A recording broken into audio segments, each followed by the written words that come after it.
काय खरंच आता लाल परीमध्ये कॅश बंद होणार आहे का? जर तुमच्याकडे एनसीएमसी कार्ड नसेल तर तुम्हाला दुप्पट तिकीट द्यावा लागणार का?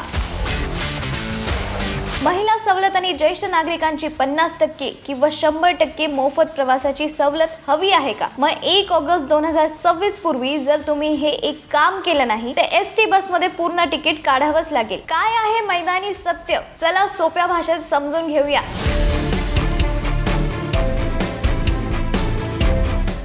199चं कार्ड, 100चं मिनिमम बॅलन्स आणि तासन तास लांबच लांब रांगा. काय एसटी महामंडळाचे हे नवीन नियम सामान्य माणसाच्या सोयीसाठी आहे की नवीन मनस्ताप? नमस्कार मित्रांनो, मी आहे निकिता दादासाहेब तुपे आणि तुमचं बॉस मला मराठी चॅनल मध्ये खूप खूप स्वागत आहे.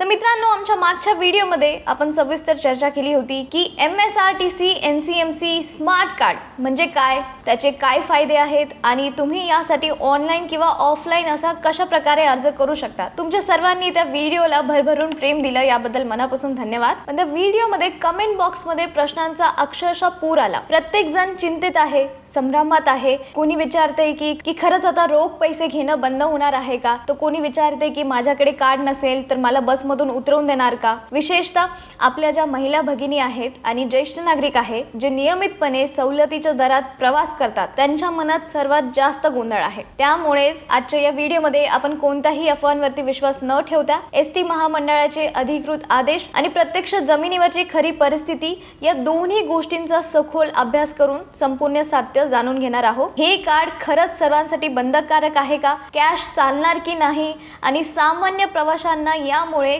काय मनस्ताप सहन करावा लागतोय, हे सर्व आपण आज डिकोड करणार आहोत. हा व्हिडिओ तुमच्यासाठी अतिशय महत्त्वाचा आहे, त्यामुळे आताच व्हिडिओला लाईक करा आणि चॅनलला सबस्क्राईब करायला विसरू नका. आता सर्वात आधी वळूया आपल्या मुख्य मुद्द्याकडे. काय आपल्या लाडक्या लाल परीमध्ये म्हणजेच एसटी बस मध्ये नॅशनल कॉमन मोबिलिटी कार्ड पूर्णपणे अनिवार्य करण्यात आलं आहे का? याचं सरळ सोपं उत्तर आहे होय पण आणि नाही पण. हे बघा, महाराष्ट्र राज्य मार्ग परिवहन महामंडळ म्हणजे MSRTC अधिकृतपणे जाहीर केलं आहे की 1 ऑगस्ट 2026 पासून अशा सर्व प्रवाशांसाठी NCMC कार्ड अनिवार्य असेल जे शासनाच्या कोणत्याही प्रकारच्या प्रवास सवलतीचा फायदा घेतात. आता याचा अर्थ असा आहे की जर तुम्ही एक सामान्य प्रवासी आहात, तुम्ही कोणत्याही सवलतीशिवाय पूर्ण तिकीट काढून प्रवास करतात, तर तुमच्यासाठी हे कार्ड अनिवार्य नाही. तुम्ही नेहमीप्रमाणे कंडक्टरला रोख पैसे देऊन तिकीट काढू शकता, पण जर तुम्ही अशा वर्गात मोडता ज्यांना तिकीट दरात सवलत मिळते तर मात्र तुम्हाला हे कार्ड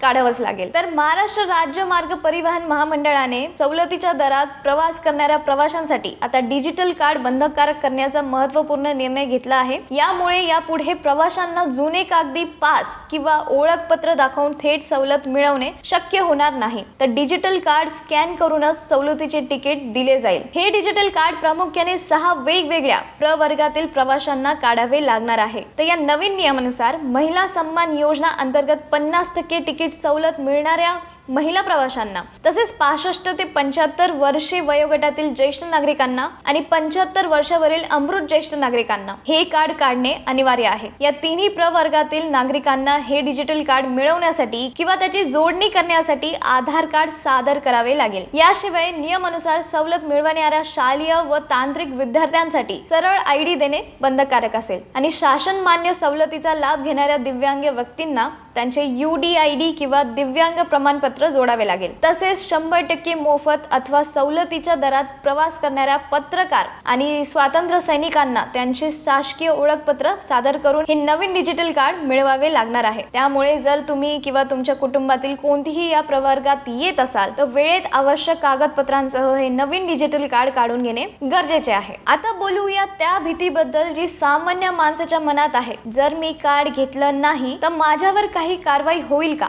मला दंड भरावा लागेल का? स्पष्ट सांगायचं तर जर तुम्ही रोख पैसे देऊन प्रवास करत असाल तर एसटी प्रशासन तुमच्यावरती कोणताही कायदेशीर दंड किंवा फाईन लावणार नाही, पण सामान्य जनतेसाठी दंड हा दुसऱ्या मार्गाने येईल जो थेट तुमच्या खिशाला कात्री लावणारा ठरेल. हे बघा, जर तुम्ही महिला असाल किंवा ज्येष्ठ नागरिक असाल आणि तुमच्याकडे NCMC स्मार्ट कार्ड नसेल तर कंडक्टर तुम्हाला 50% सवलतीचे तिकीट देऊ शकणार नाही. तुम्हाला प्रवासासाठी लागणारे पूर्ण 100% तिकीट भाडे रोख पैशात द्यावे लागतील. उदाहरणार्थ, जर तुम्ही पुण्याहून मुंबईला चालला आहात आणि सवलतीमुळे तुमचे तिकीट 200 रुपये होत असेल, तर कार्ड नसल्यामुळे तुम्हाला पूर्ण 400 रुपये द्यावा लागतील. आणि दरमहा प्रवास करणाऱ्या एक सामान्य कुटुंबासाठी हा एक मोठ्या दंडापेक्षा कमी नाही. त्यामुळे थेट कारवाई जरी झाली नाही तरी तुमचा मोठा आर्थिक तोटा नक्कीच होणार आहे. चला तर मग पाहूया की तुम्हाला हे कार्ड घेण्यासाठी किती पैसे मोजावे लागतील आणि त्याचे नियम काय आहेत. कारण या नियमामध्ये अशा काही गोष्टी आहेत ज्या कदाचित प्रवाशांना थोड्या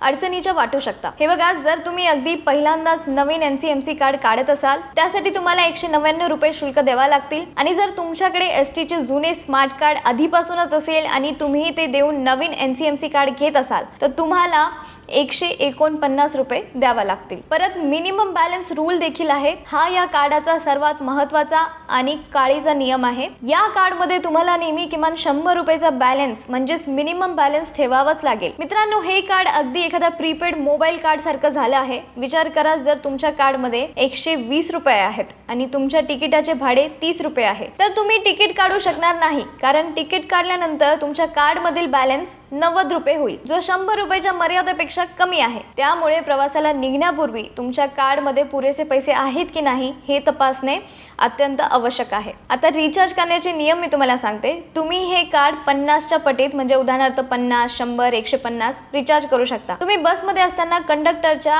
ITIM मशीनद्वारे किंवा बस डेपोच्या खिडकीवरून किंवा अधिकृत एजंट्स कडून हे रिचार्ज करून घेऊ शकता. तर आता येऊया अशा महत्त्वाच्या विषयावरती जो आपण आणि तुम्ही दररोज ST स्टँडवरती अनुभवत आहात. शासनाने डिजिटल व्यवहारांना प्रोत्साहन तर दिले आहे, पण प्रत्यक्ष मैदानावरील परिस्थिती काय आहे? सध्या 2026 हा साल चालू आहे. राज्यांच्या विविध जिल्ह्यामध्ये आपल्या महिला आणि ज्येष्ठ नागरिक ST डेपोवरती हे कार्ड काढण्यासाठी किंवा व्हेरीफाय करण्यासाठी जात आहेत, तेव्हा त्यांना तासनतास लांब रांगांमध्ये उभं राहावं लागत आहे. बीड असो, पुणे असो, कोल्हापूर की नागपूर, प्रत्यक्ष मोठ्या बस स्टँडवरती सकाळपासूनच लोकांची मोठी गर्दी पाहायला मिळते. एकीकडे कडक ऊन, त्यातही तासनतास रांगेत उभं राहणं आणि वरून 199 रुपयाचा भुर्दंड सहन करणं. रोज कमावून खाणाऱ्या सामान्य कुटुंबासाठी हा एक मानसिक आणि आर्थिक त्रास ठरत आहे. अनेक ज्येष्ठ नागरिक ज्यांना धड चालताही येत नाही, त्यांनाही या प्रक्रियेसाठी प्रत्यक्ष उपस्थित राहून बायोमेट्रिक किंवा कागदपत्रांची तपासणी करावी लागत आहे. याशिवाय तांत्रिक अडचणी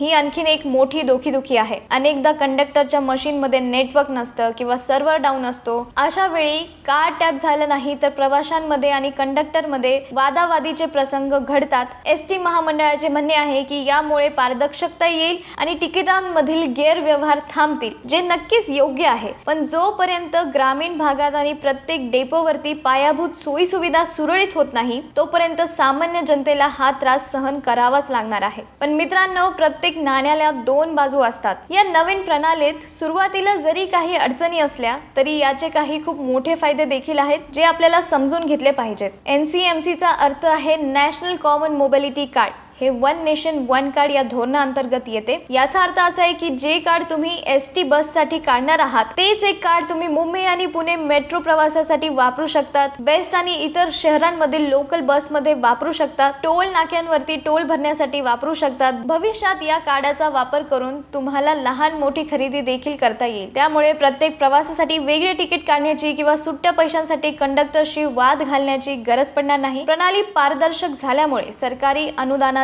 गैरवापरही थांबेल. तर शेवटी माझा तुम्हा सर्वांना एक सल्ला आहे. बघा, 1 ऑगस्ट 2026 ची अंतिम मुदत अगदी जवळ आली आहे.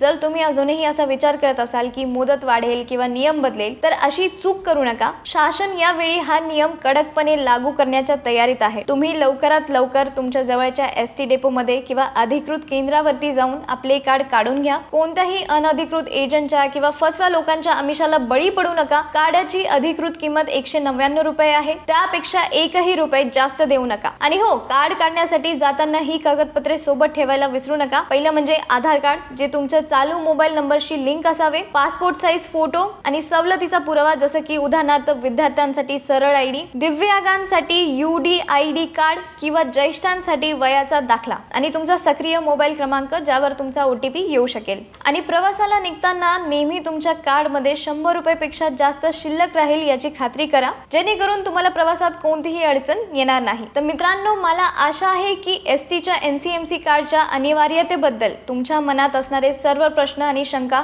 आजच्या या व्हिडिओमध्ये दूर झाल्या असतील. तर तुम्हाला काय वाटतं, एसटी महामंडळाचा हा निर्णय डिजिटल क्रांतीच्या दृष्टीने योग्य पाऊल आहे की पुरेशी पूर्वतयारी न करता सामान्य जनतेला वेठीस धरले जात आहे? मला खाली कमेंट सेक्शन मध्ये तुमची मते नक्की कळवा. मी तुमच्या प्रत्येक कमेंटचा उत्तर देण्याचा नक्की प्रयत्न करेल. आणि जर तुम्हाला ही माहिती उपयुक्त वाटली असेल तर हा व्हिडिओ तुमच्या फॅमिली आणि फ्रेंड्सला नक्की शेअर करा आणि बॉसवाला मराठी चॅनलला सबस्क्राईब करायला विसरू नका. पुन्हा भेटूया पुढच्या व्हिडिओमध्ये.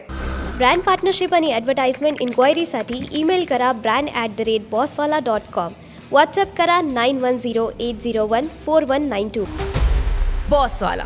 बी द बॉस.